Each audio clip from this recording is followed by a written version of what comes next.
Hi, welcome to another case true crime video. Today we're taking a look at the Moscow, Idaho student's murder. So it's first time covering it on my channel. I'm aware there's the odd few people that have watched it themselves who watch my videos, so they can maybe correct or add their own thoughts in throughout this video, okay? Also, welcome if you're currently here in the live premiere. Make sure and feel free to share your thoughts, opinions and reactions as we go along. Let me know what you think about the case and your opinions or theories and stuff like that, okay? Does it have any similarities to the Dylan Rounds case? Yes or no? You know, etc. like that. I think one similarity is that it's treated as a true crime case. Dylan, students in Moscow, Idaho, right? I guess that's one thing to be established. But what I want to share with you is an article which I guess gives maybe a brief backstory to what happened, right? So for people that haven't seen the case before or don't know what's what, it might help them. But also giving the latest information and update regarding the case.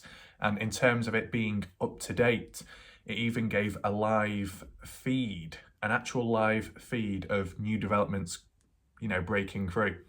So we'll read through it all, analyse if necessary, question certain points, and yeah, I guess we might as well get right into it now and begin reading. Okay, so here we are. We've got the reader mode on, so it's easier for you to see, and it does prevent all the adverts and pop-ups. And we will read it in the correct order because it's been updated. As of, recording this right now, it's been updated 35 minutes ago. So this is quite active compared to other cases. So the title of this says, Idaho murders, live updates, Moscow stabbings, probe won't slow down during holidays as police scour video. Follow for live updates. Okay. 35 minutes ago. There's a bit of blank patches just because of it, Right, where we go. So it reads, police investigating the murders of 4 University of Idaho students have said they will not slow down their pace through the holidays. Nearly 5 weeks after Kaylee Goncalves, Madison Morgan, Zana Kernodle, and Ethan Chapin were stabbed to death on the 13th of November, authorities have not named a suspect, found the murderer weapon or identified a motive. Okay, interesting. So it's unknown at this moment in time, but it's definitely a murder case because of, the people dying. They've not found... Okay, they've not found the murder weapon. Most likely a knife, right? That's what you'd expect. What type of knife? A kitchen one or, a combat one, a camping one, who knows? Is trying to trace it back, right? If it's even possible. Was it bought from a shop? Was it just inside of the house at the time? I'm not questioning too much at this moment because, people might know more than me.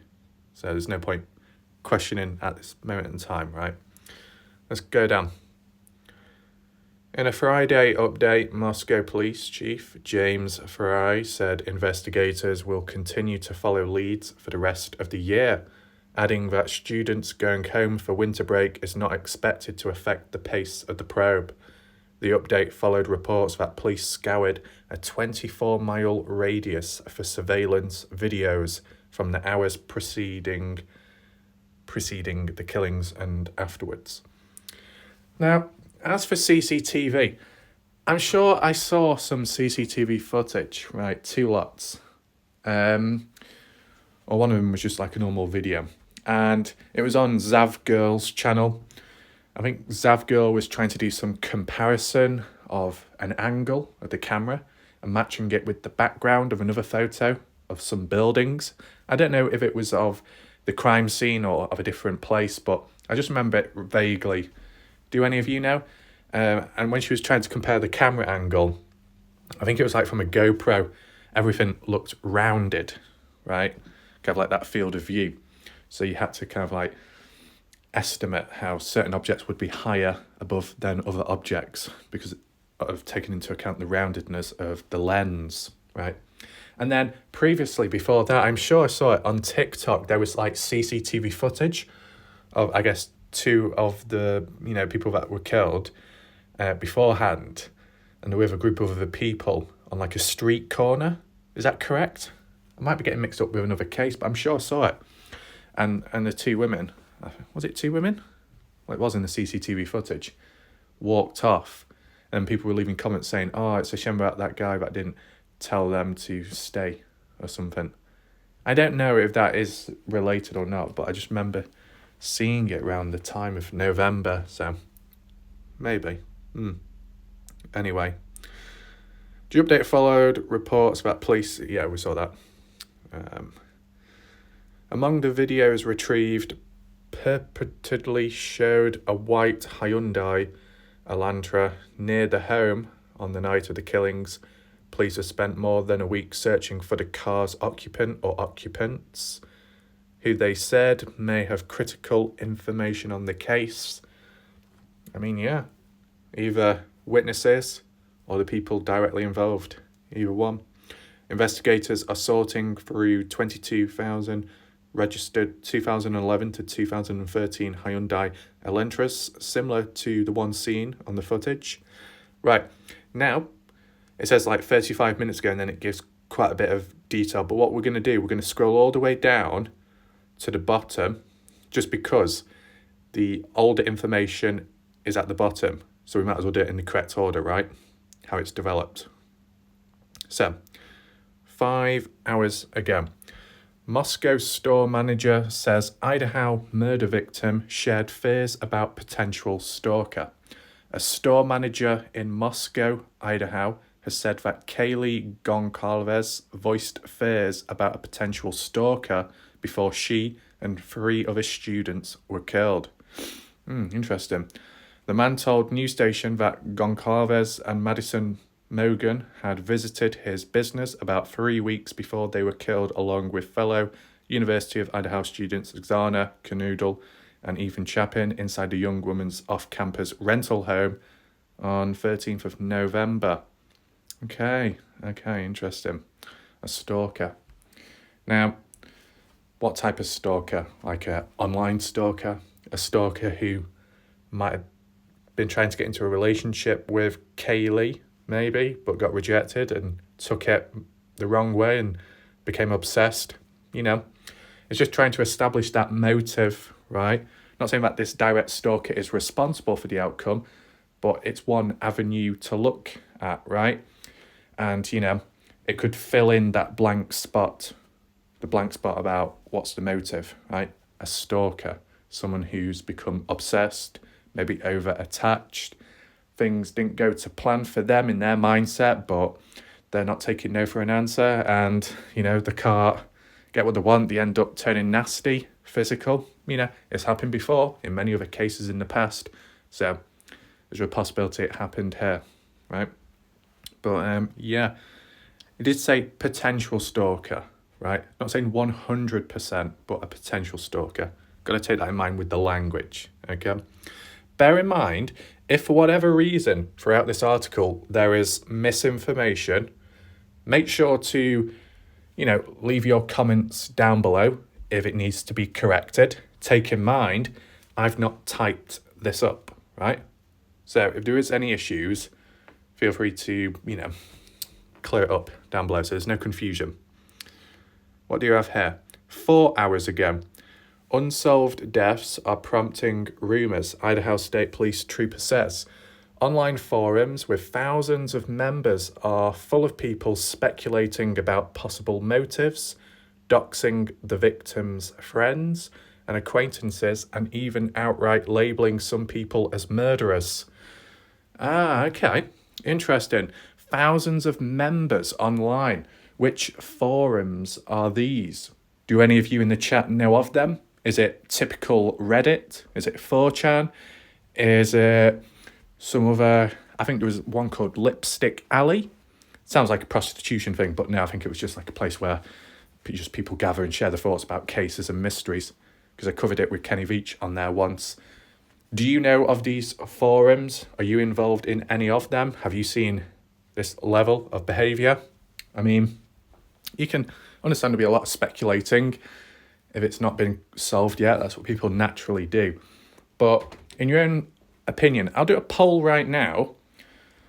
Whilst the police presence, the investigation is ongoing and they're being proactive, even throughout Christmas time and with students returning back, okay, as it was worded. As for the online part, would you say there is drama within this case? Yes, no? Is it okay? Is it calm? Or is it toxic and dark? Let me know your thoughts, because as with the Dylan Rounds one, we've seen how that's gone and we've seen how some people have acted. So are there any similarities, crossovers? I mean, the one crossover would be, and it was mentioned by Salty Pancakes, but I picked up on it way back in the past. I even did videos about it, talking on the subject. Like, you get certain groups of YouTubers that move around from case to case, similar ones, right? Zav Girl, Tyler Feller, No Thanks, and then Salty said Perplexed TV, whoever they are. But you get what I'm saying. But then again, if they cooperate with one another, or they kind of appear on each other's channels, I guess you can say they bounce off each other, so they kind of follow in the same direction. One might have certain material found, another one might have more information found, another one has a certain style of coverage, and they can all complement one another. That's a possibility, possibly, to why they all follow in the same direction. I'm mainly covering this case at this moment in time just to look at some other different stuff in between. There's no harm in doing that. And it's just to just see what other people think as well. Because, not everyone is interested or follows an exact case. But if on the odd occasion it worked out, then I guess more coverage can be established, right, in the future. That's if it's not solved, okay? So, says in quotes, people are going down these rabbit holes, oh no, and they're hyper-focusing on one individual and attacking that individual. Tarna Davis, an Idaho State Police trooper who is helping the Moscow Police Department handle the influx of media interview requests, told the Associated Press. You're attacking, most likely, an innocent person. Okay. So, I guess people are being dragged into it, misunderstandings. Yeah, it looks like drama from the looks of it. What do we have here? 4 hours ago, Idaho police say patterns in college killing tips could help them find mystery car. In a press release on Thursday, Moscow Police Captain Roger Lanier said that investigators are sorting through 22,000 registered. Oh yeah, we read that one, didn't we? Authorities asked for the public's help in locating a vehicle of that model seen near the scene of the quadruple stabbings. Okay. The department said that the occupants of the car could have critical information about the brutal stabbings of Kaylee Goncalves, Madison Mogan, Zana Kernodle, and Ethan Chapin on 13th of November. The probe entered its second month on Tuesday with no suspects named by police. In quotes, through our tips, through our leads, and some of the evidence that came in, we started to identify patterns, Capt. Lanier said. He added, we understand that even though sometimes there is a fascination with a particular case, some people simply don't watch the news and may not know what we're looking for. Okay. Is there any more up here? What's this? Zana Knodle's family said they've decided to start a memorial endowment in partnership with the University of Idaho. What's this? Zana Knodle Scholarship Endowment. Checks can be made out and sent to... Okay, so I assume that's the photo of Zana. Let me know. What do we have here? 3 hours ago, family of University of Idaho murder victim announced tribute scholarship fund. In a statement to The Independent on Friday, Zana Knodle's family said they've decided to start a memorial endowment in partnership with the University of Idaho to keep her legacy alive. Knodle, her roommates Kaylee Goncalves and Madison Mogan, and her boyfriend Ethan Chapin, were killed inside the young woman's off-campus rental home in Moscow on 13th November, a month on from the brutal stabbings. The killer remains at large. In quotes, "We are asking anyone who is willing and able to donate any amount they are comfortable with. Please note that no donation is too small. The family said we sincerely thank you in advance from the bottom of our hearts. At the very least, we hope to create some good out of such a terrible and heartbreaking situation." So, the key similarity, what you see here, in the sense that with Dylan Rounds and, these people have been murdered, the legacy, keeping the legacy alive, in remembrance, looking back, not letting it fade away, right? It makes sense, of course. But you've seen that with Candice Cooley, how she's been talking about Dylan's legacy and working on it in the future and keeping it going, right?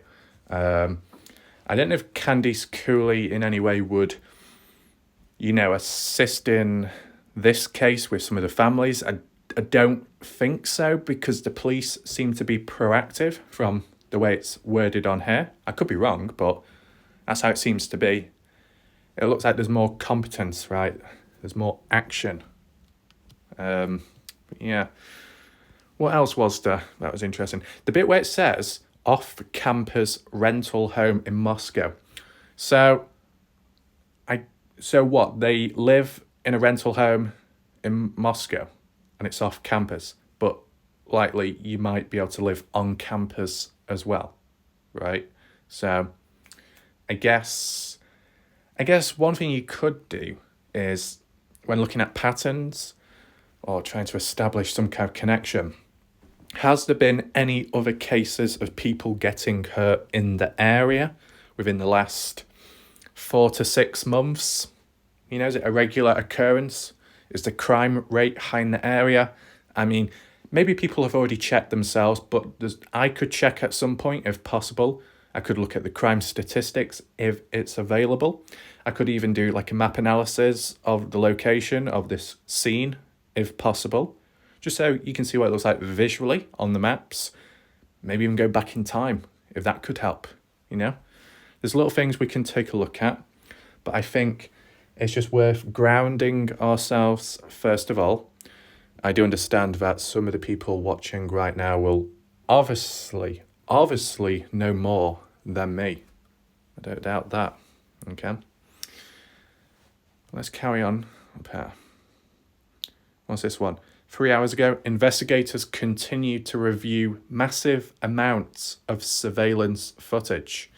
In quotes, after sorting through the majority of the digital content gathered from critical cameras during crucial times before and after the homicides took place, investigators continue to comb through hours and hours of digital content submitted by businesses, homes, and the public, the department said on Friday.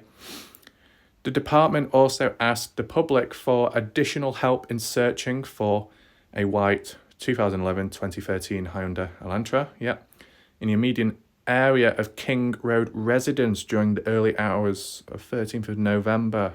Okay. The area of King Road, so the location, I assume. Authorities are currently sorting through 22,000 registered cars of the model. Okay. Right. So, what CCTV footage? I mean, this is the thing you got to highlight. The difference with this and the Dylan Rounds case is there is actually CCTV footage, right? It's in a kind of like a populated area. Would you call it urban? Is that the correct wording? An urban area, with the stores, the shops, higher density, crowds of people, cars, potential witnesses, if they're present or not, if they've been found or not. At this moment in time, not the case.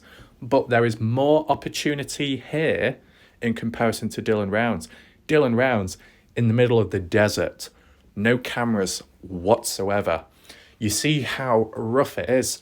The more cases you look at with time, the more you look back and think, oh damn, this is bad, but it's nowhere near the levels of Dylan Rounds, right? In terms of mystery, in terms of depth, in terms of the unknown. You get what I'm saying? Do you agree? That's how I think. So the main focus seems to be that white car. Where's it at? What was it doing?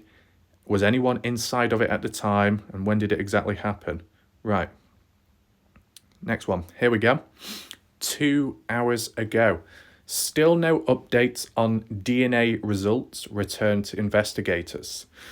2 weeks after the murders, Idaho State Police spokesperson Aaron Snell told Fox that DNA results from the crime scene had been handed to investigators. Mr. Snell refused to confirm or deny if DNA that did not belong to the 4 victims or the 2 surviving roommates had been found at the crime scene, as it is hoped that the forensics could finally provide some clues to lead police to the killer. Okay, I mean, here's the thing. I can understand the use of DNA. So, yeah, the people that were murdered, they can't tell the story because they're no longer around. But if they were like grabbed and tugged, if a hand was laid on their shoulder or somewhere on their body, that could, tie to the exact person that fled the scene. Unless that killer was wearing like gloves, was wearing a mask, etc., then it would probably be harder to get a hold of DNA. But they've got something at least. Now, it says 2 surviving roommates had been found at the crime scene. Okay, so these 2 surviving roommates, they were present? Did they witness the other 4 get killed? Because if so, then obviously you need to not interrogate, question them, right? Try and get answers from them. That's if they're able to talk, unless they're scared or, haven't recovered yet. Anything else? He told The Independent that no information on whether DNA found at the scene matched anyone in CODIS would be released at the time.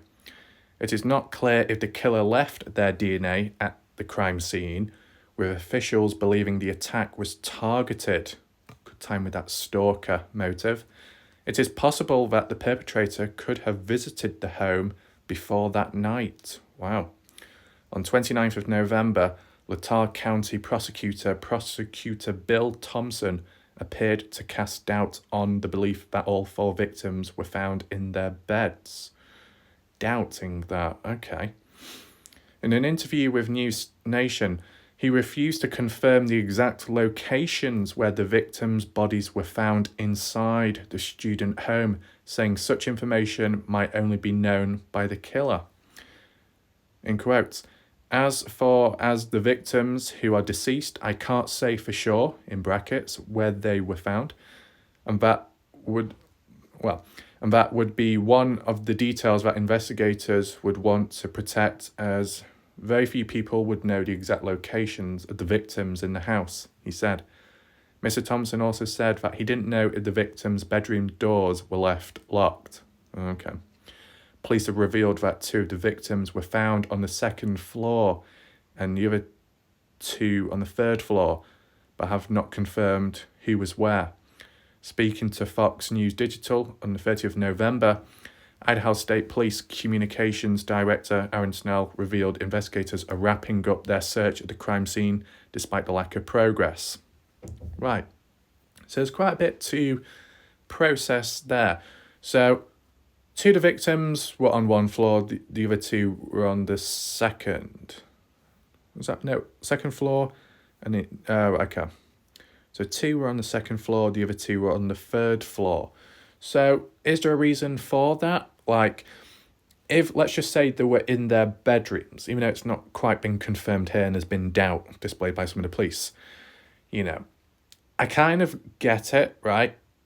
Depending on the size of the house, I've not actually seen it myself, and, the amount of bedrooms and how many beds are in each one, let's say on the 2nd floor, there's like a room with 2 beds in, and then same on the 3rd, that could explain why they're separated.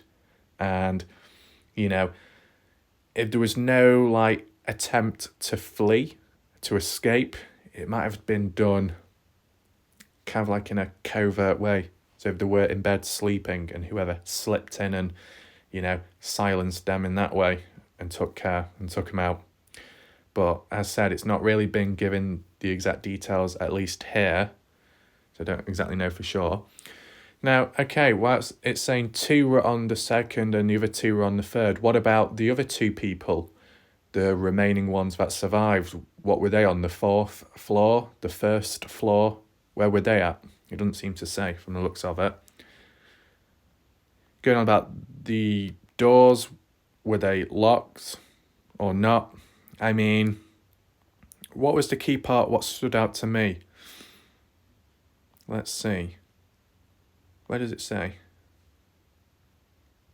It said something about returning back, possibly. I can't seem to find it now. It's just where it said that it looked the possibility that maybe the killer visited the house the day before. Now, if that was the case, it seems more premeditated. And in a way, I could kind of understand why a killer would go the day before, right? To scout the area, to look for entrances, exit points, any cameras in the area, to, visualize it, to plan it, where you're going to go, at what time, and how you're going to escape. Do you come and leave the same way, or do you have a different way to get around, right? And maybe, I don't know if it was truly the case, going inside or looking through the windows just to make sure no one else is present. That would seem more like stalker behavior, because people have had instances in the past, not leading to death, but just people visiting, coming around, unwelcomed, knocking on the windows, banging on the doors, wanting to come on in so they could talk or do whatever to the person. You didn't ask for it, you weren't expecting it, but they just came on over. So could the same have happened here and things got nasty real quick? Possibility. I'll do it as a poll right now. Do you think that the killer responsible for this case, it was a result of a stalker situation turned bad? Do you agree, or do you have a different theory, idea? Yeah. Anyway, let's move on. What's this? Kaylee Goncalves' mother reveals agonizing fear about Idaho murders. Christy Goncalves said her family has been left in the dark as her daughter's killer remains at large a month after the slayings. Okay, so we're starting to see a few patterns in a sense, right? Like with Dylan Rounds, how the parents were left in the dark. You thought they would have been in on it or receiving updates, and yet they didn't. Box Elder County Sheriff's Office, the LE, holding back at times, delaying stuff. But I guess what you got to acknowledge, though, they were working on things in the background, working on a case, establishing some kind of evidence. So the same could happen here, because there's a lot of talk about police presence and searching through lots of footage and all other kinds of stuff. The crime scene itself, wrapping that up. If they're not saying much here, then, it looks like they're not saying much to, I guess, the mother of Kaylee Goncalves. Do the other family members, or the other victims, have the same experience? You'd think so, right? Okay. 2 hours ago. Here we go. Kaylee Goncalves' mother reveals agonizing fear. Christy Goncalves, whose 21-year-old daughter Kaylee Goncalves was stabbed to death in her off-campus rental home in Moscow, appeared on the Today Show on Thursday and spoke of her family being left in the dark. Nearly 5 weeks after Kaylee was killed along with friends Madison Mogan, Zarna Knodel and Ethan Chapin. Authorities have not named a suspect or motive. Yeah. Okay, that's 2 hours ago. 1 hour ago. Everything we know about the yet-to-be-found murder weapon. Okay. Latah County Coroner Kathy Mabut revealed that each victim was stabbed multiple times with a large knife, describing their wounds as pretty extensive and revealing that they bled out inside their student home. Okay, a large knife. So you could interpret that different ways. I mean, you can get large knives online and obviously from stores like you would in America. It would be a standard thing that. But you can also get large kitchen knives. So that's what you got to try and think, right? Either the person, the killer, entered with a weapon or when inside got a hold of a weapon. Because, with the students living where they are in that rental house, in the kitchen area, they'll obviously have tools and bits of equipment, knives, cutlery, and all of that. So even just going into a house, it opens up an opportunity to make use of the tools present, right? But still, it's not actually being found. So the possibility that whether it was from the house or not, I guess what you could question is, I don't know if it's been raised yet, I'll just raise it myself. The actual crime scene in the kitchen area, are there any missing knives, either from the drawers or from the knife block? Is there a missing knife? If so, then it could have been taken and used, right? If not, or, if it was used, I can imagine the killer leaving the place, fleeing, and then maybe chucking it somewhere or burying it. It depends, right? Are they going to go far with it? I mean, from my experience, the time when my street was shut off by police as there was a white abandoned van with some kind of suspicious substance in the back of it, and in the passenger seat of the van there was a machete covered in blood. The actual person that drove the van down, it was like at least over a week ago it happened. They parked it down and who knows where the keys were, and they just left the area. A week after, police came down and then investigated it. So whilst that blade was transported in the white van down this street, it could have happened, the actual crime, the attack, further afar, and they came here to dispose of it. So you got to take in mind the locations.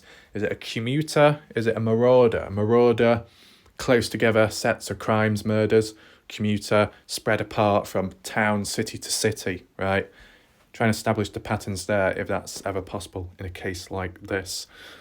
It says, quotes, "I've been a coroner for 16 years. We have had multiple murders in the past, but nothing like this," she said.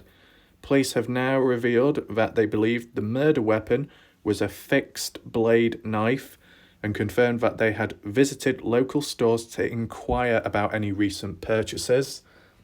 Well, there you go. That makes sense. That's the right move to do. A local store owner previously said that officials have been especially interested in sales of a military-style K-bar or Rambo knife. No murder weapons have been found yet. Okay, a local store owner said that officials have been especially interested. Right, okay. So the same possibility that a K-bar or a Rambo. Both of those knives are big, especially the Rambo one, right? Literally like a Rambo from the film. K-bar, I mean, they're big as well. I have kind of seen some of them. K-bar, those weapons, those knives were used in on a YouTube channel, Zombie Go Boom. If any of you have heard of that channel in the past, where they would just do like simulations for entertainment, education purposes of using different blades and weapons and blunt instruments to take out a zombie if during a zombie apocalypse, right? And they did use K-bar, and K-bar was pretty effective, but I think they were more machetes, but they were big blades though I'm sure I've seen some K-bar knives as well, and they are quite nasty looking, but this is the thing. So you got these stores with these types of knives. So first of all, to an extent they seem somewhat accessible, right? I mean, it really depends how you look on it. Not too much has been said, though. So I can understand why it leads to interpretation. But this is the thing. Describing the wounds as pretty extensive and the fact that they've been stabbed multiple times. I mean, one reason for being stabbed multiple times is to make sure that the person is dead, right? But you've heard it before. You've seen it where a person has been stabbed 20 times and they survived. Crazy things can happen like that. So the actual murderer, were they in a fit of rage? Were they focused? Did they go from room to room, person to person? How long did it take for each stabbing between each person? Was it multiple stabs, then run to the next person, multiple stabs? It sounds a bit weird that, but it's just trying to picture it if it was in a bedroom, the person could walk into the bedroom, depending on what time it is, get the knife out and then bang, stab, stab, stab into the person. And if it's quick enough, and providing the person doesn't scream or anything, then you move on to the next person and do it. Was anyone alerted at any point throughout that attack? I guess that's the question, right? Because if there weren't, you probably could just move from person to person. And in fact, they're stabbed multiple times, got more, I guess just more violent, right? I mean, I guess certain people have different styles. But yeah, let's move on. What's this? Ethan Chapin, 20. Madison Mogan, 21. Zana Knodel, 20. Kaylee Goncalves, 21. Right. That photo of them looks like it. Where we are now. 1 hour ago. Who was the intended target? Moscow police have refused to provide more details as to why they think the murders were targeted. Officials are also staying silent about whether all of the 4 victims were intended targets or whether the killer targeted one victim with the rest simply in the wrong place at the wrong time. I feel and I think that way already. That's what I'm thinking, that you got one individual. It could have been one of the females, right? Whether it be the one with the boyfriend or the one without the boyfriend. Maybe the stalker got jealous and didn't like that. So that's why the stalker paid, a visit to the house and then did what they did. That's the way I say it. Because the way it's been worded here, all 4 victims are friends. They know one another. From the looks of it, live together. So if one person indirectly causes trouble or brings trouble to their door, not like it's their fault, but they indirectly bring trouble to their door, then anyone else in the vicinity, anyone else present gets dragged into it, right? So I can understand that. Yeah. Makes you think. What do you think? Let's do a poll right now. Do you think that all the victims were targeted, or was it one person targeted and the rest were just simply collateral damage? Let me know your thoughts about that. In quotes, it says, "You're going to have to trust on that at this point because we are not going to release why we think that." Captain Roger Lanier said during a press conference on the 23rd November in response to why officials believe the killings were targeted. Aaron Snell with Idaho Police State. Okay. Believe the killings were targeted, so Captain Roger. I mean, first of all, you got these press conferences, which we didn't see in the Dylan Rouse case. So that's something. And that happened on the 23rd of November, so still some time ago. And the officials believed the killings were targeted, that they were all involved. And if they were all involved, would it still slant towards a stalker motive situation? Maybe not. But would it be like a revenge attack for some reason? Was the murderer bullied maybe by the 4 students? Did they know one another? I mean, this is the thing what we've got to highlight, because it seems to be like a general term used, is when you do get these true crime cases, the people impacted, affected most badly, obviously killed, hurt, whatever, kidnapped, the actual perpetrator tends to be a person that knows the victims in some way or another, whether it be a friend, a family member, maybe a colleague, something like that. So, do you agree with that in this case? Did we miss anything? Okay. Says, and so if we just provide information to the public, I just don't think that that's going to be a wise choice, he said. When asked if any law enforcement officials had shared that Kaylee was the target of the attack, her sister, Olivia Goncalves, told CNN they won't confirm who that was to us. Officials working on the investigation have said they're unsure whether the target of the attack was the home or one or more of the victims. Although behavioral analysts are working on a profile, it will only be used to refine the investigation and will not be released to the public because it could potentially put more fear, more suspicion on a wide variety of people, he said. So what, like other people were intended to be targeted but they weren't present at the time, like a friend of a friend, so it could lead to people becoming paranoid and scared, worried because that killer's still out there and they could be going for other people. I guess that's what you got to think. I mean, I guess the other thing you got to do is, whilst this has gone on for what did you say, like 5 weeks or so, has anything happened since? Has there been any more crimes in the area or further afar? Anything similar?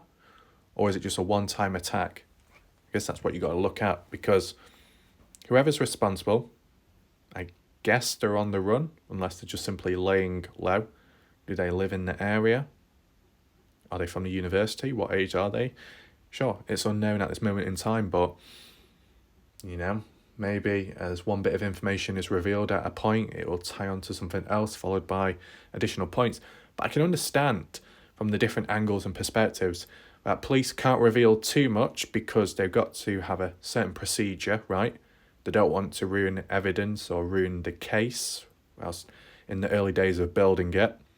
They don't want to give out information to the public because it could maybe be twisted or it could impact other people. It could lead to panic, misunderstandings, etc. I can understand that. But then again, I can understand why the case could erupt and become maybe volatile with all different types of ideas. It could get cluttered. It could cause confusion. You could get all these conspiracies. Who knows? But that's only because people are left in the dark. So you can see it from both sides. The ones who hold the information have got to follow procedure, and the outsiders are left guessing and waiting. So that's what happens, right? It's happened within the Dylan Brown's case. It's happened within the Kenny Veach case, you know, from my experience when I've seen it, okay? Right, is there anything else? What's this? John Bennett Ramsey's half-brother weighs in on Idaho College murders near impossible.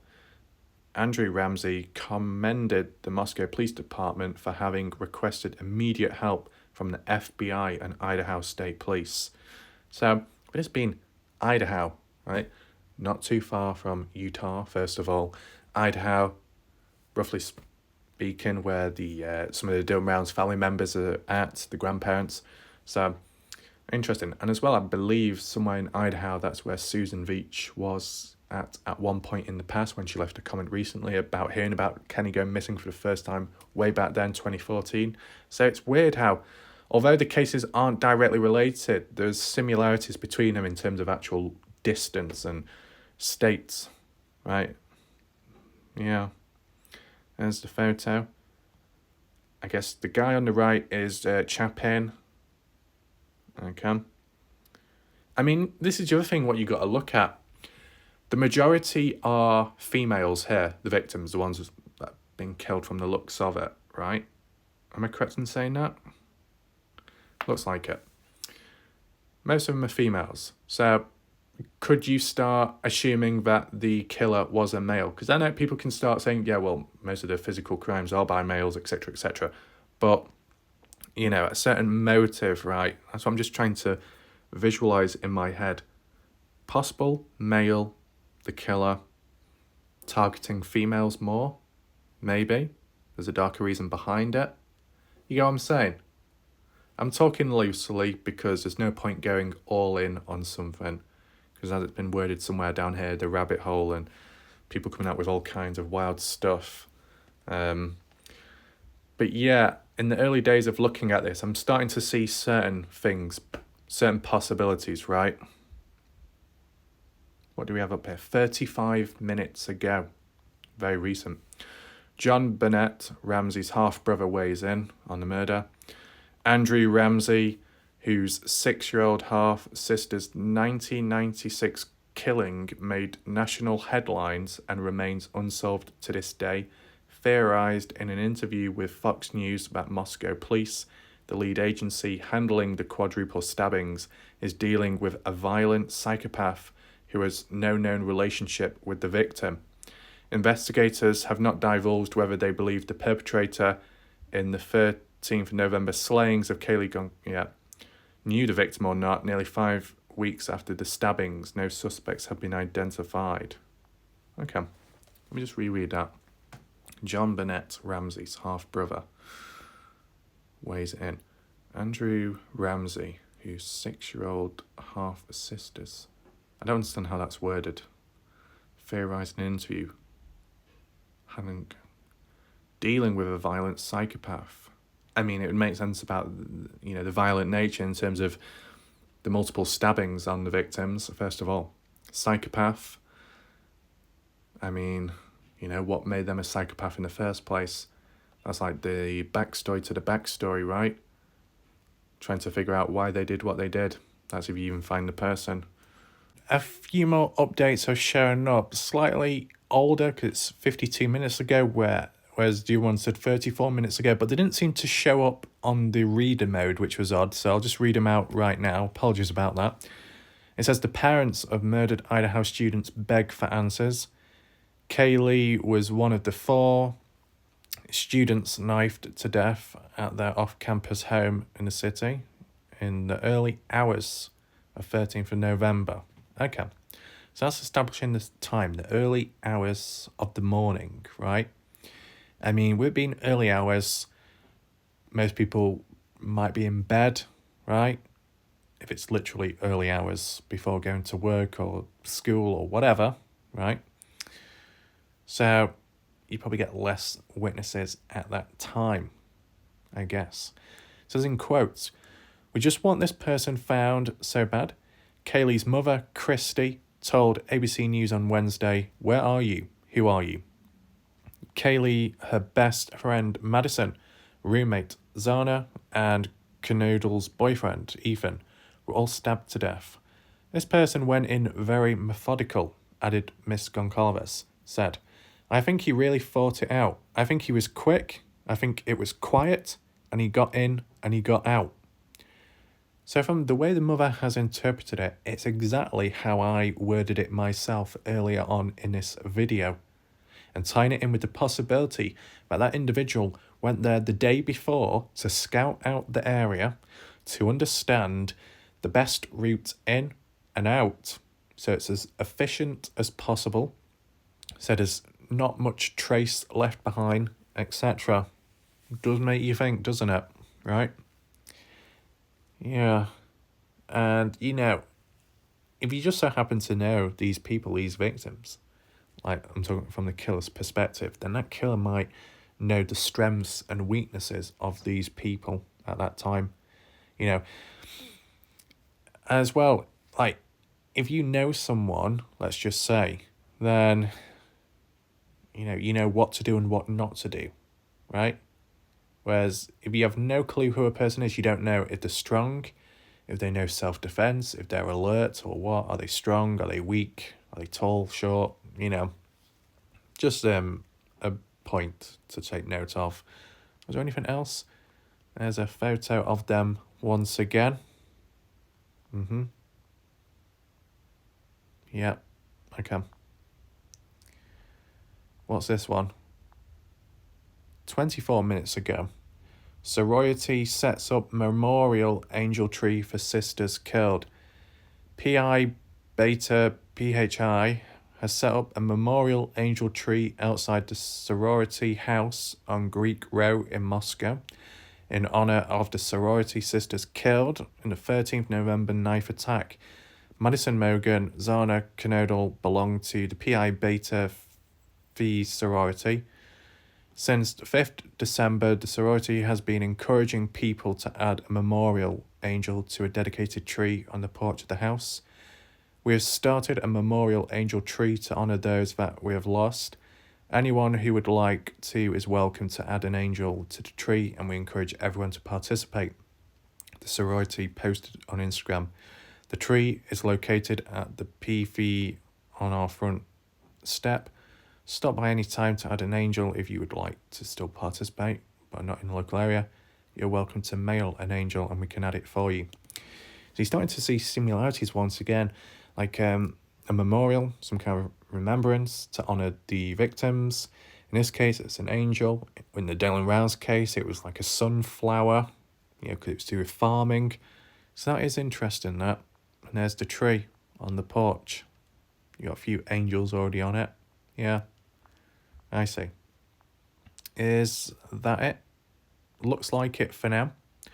Though this page could well update in time, so we can always refer back to it if need be. So granted, I am late to this case, but, the way it's been worded, kind of like hinting on this, touching upon that, I'm starting to sense some things.